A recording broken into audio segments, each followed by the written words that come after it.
Bismillahirrahmanirrahim.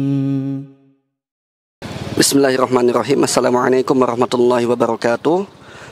Saya santri Ma'had Al-Furqan bernama Andri Rapsanjani dari Kalimantan Barat ingin bertanya sebuah pertanyaan, yaitu bagaimana jika di sekitaran kita, masyarakat kita, ikhwan-ikhwan di sekitaran kita terus-terusan tatkala hijrah berbicara terus tentang poligami, kegiatan-kegiatan poligami, sehingga itu pun juga jadi bahan tertawaan bahkan. Nah, bagaimana Ustadz hukumnya demikian, dan kita kadang kepikiran. Nah, jadi mohon jawabannya atas pertanyaan saya tersebut. Syukron jazakumullahu khairan katsiran. Baik, silakan Ustaz. Jadi adillah ya akhwan bicara poligami. Agama itu bisa baik kalau tanpa ifrat, tanpa tafrid, tanpa berlebihan, tanpa nyembrana nih kalau istilah orang Jawa.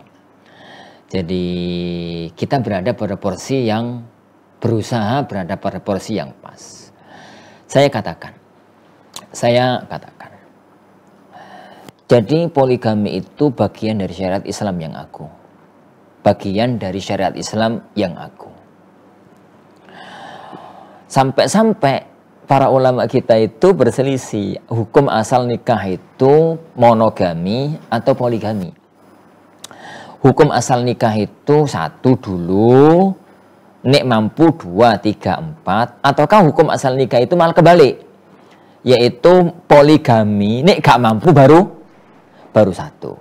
Nah, itu terjadi perdebatan di kalangan para ulama, menunjukkan bahwasanya poligami itu perkara agung di dalam agama kita.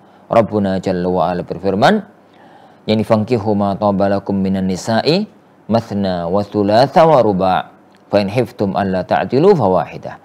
Nikahilah wanita yang kamu senangi 2, 3, atau 4. Kalau kamu nggak mampu, maka kalau kamu khawatir nggak bisa berbuat adil, maka nikahlah satu.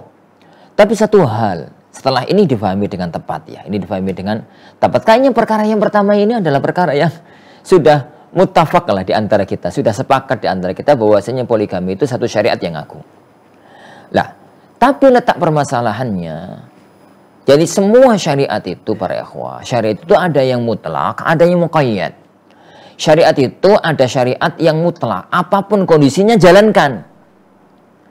Lah, ada syariat itu yang muqayyad. Muqayyad itu yang terikat kalau kondisinya sesuai. Dalam masalah ini, bahwa poligami itu disyariatkan apabila orang itu terpenuhi syarat untuk bisa berpoligami. Jadi untuk bisa berpoligami. Pertama, poligami itu disyaratkan ba'ah. Ba'ah itu apa ya? Jadi kalau nikah itu satu aja butuh ba'ah, apalagi nikah 2. Jadi kata Rasulullah SAW, ya masyarakat syabab, an istata'a minkumul ba'ata falyatazawwaj. Wahai sekalian para pemuda, apabila kalian mampu ba'ah, maka nikahlah, fa innahu ahullu lil basar wa ahsanu lil farj. Karena itu lebih menundukkan pandangan, lebih menjaga kemaluan, lebih menjaga kemaluan. Ba'ah itu kemampuan nikah, dan kemampuan nikah itu pada dua sisi, pada nafkah lahir sama nafkah batin. Nafkah lahir itu ya nafkah sandang pangan papan. Jadi nafkah lahir, jadi nafkah lahir. Dan harus dipahami, kalau punya satu istri nafkahnya sekian, punya 2 istri nafkahnya sekian, punya 3 istri nafkahnya sekian. Itu yang pertama. Yang kedua adalah nafkah batin. Nafkah batin itu harus disadari, sebagaimana laki-laki punya syahwat, perempuan juga punya syahwat. Maka salah satu di antara tugas seorang laki-laki terhadap istrinya adalah i'fafuz zaujah. I'fafuz zaujah itu menjadikan syahwatnya istri itu terkendali. Syahwatnya istri itu tersalurkan karena dia sudah punya suami. Dan ini yang perlu dipertimbangkan oleh seorang laki-laki. Karena nikah itu, poligami itu nggak tren-trenan, nggak gaya-gayaan. Tapi poligami itu adalah satu konsekuensi kehidupan. nek poligami, maka dia harus mampu menjadikan dua wanita itu syahwatnya itu tersalurkan.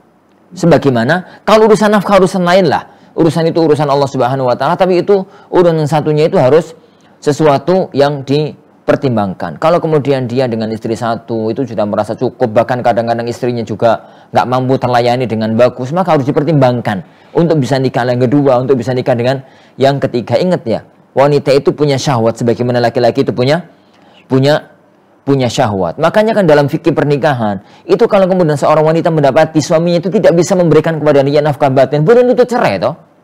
Ini boleh untuk menuntut cerai, menuntut khulu. Kenapa? Ya karena dia termadharatkan dengan itu. Jadi itu ba'ah dalam arti mu'natun nikah, biaya pernikahan. Ba'ah dalam arti kemampuan untuk berjima. Lah kemudian yang ketiga adil. Jadi kemudian yang ketiga itu mampu bersikap adil. Kemampuan bersikap adil ini para sahabat sekalian itu menuntut seorang laki-laki itu harus hazim, harus seorang laki-laki yang punya karakter, hanya punya laki-laki yang bisa bersikap tegar, tidak mudah terbawa arus. Engkau istrinya yang pertama nangis-nangis, dia di rumah istrinya wae keluar takut, mengkeret gitu ya.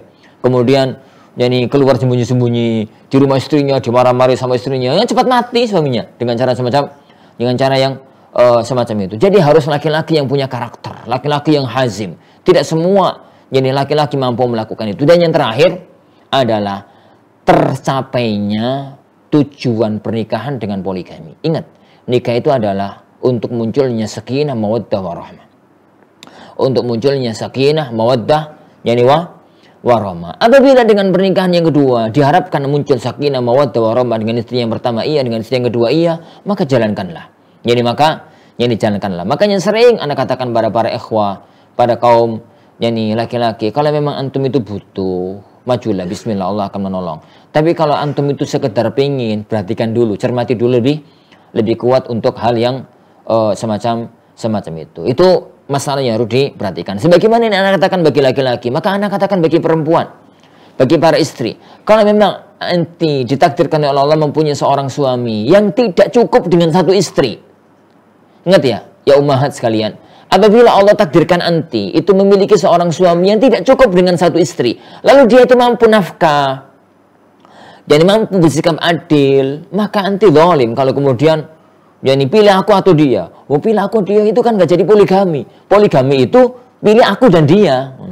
Yani pilih aku dan dia. Jadi ini adalah satu yang perlu dipertimbangkan matang oleh yang laki-laki juga oleh yang perempuan. Kemudian masalah yang perlu anak sampaikan para ikhwatan azanillahu.